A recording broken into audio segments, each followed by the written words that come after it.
સામાન્ય રીતે કોઈ ગુનેગાર પકડાય ત્યારે શરમથી તેનું માથું ઝૂકી જાય, પણ આ શખ્સ તો જુઓ, કેમેરા સામે એવી રીતે પોઝ આપી રહ્યો છે જાણે કોઈ મોટું ગર્વનું કામ કરીને ન આવ્યો હોય। અમદાવાદની આનંદનગર પોલીસે વ્રજનગરી આવાસ પાસે દરોડા પાડીને મહેશ ચૌહાણ નામના આ શખ્સને 65 ગેસ સિલિન્ડર અને 2 રિક્ષા સાથે ઝડપી પાડ્યો છે।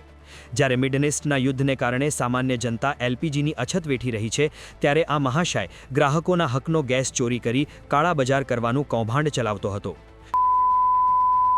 ગ્રાહકોને પહોંચાડવા નીકળેલા બોટલોમાંથી ગેસ કાઢી ખાલી બાટલા ભરી ઊંચા ભાવે વેચી દેવાનું આ આખું નેટવર્ક હતું।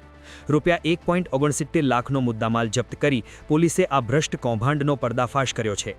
ગ્રાહકોને ઓછા ગેસ આપી આર્થિક નુકસાન પહોંચાડવું અને જીવના જોખમે ગેરકાયદે રિફિલિંગ કરવું, આટલા ગંભીર ગુના છપા આરોપીની બેશરમી ફોટામાં ઉડીને આંખે વળગે છે। હાલ આનંદનગર પોલીસે આ ગુનેગારની ધરપકડ કરી કાયદેસરની કાર્યવાહી હાથ ધરી છે।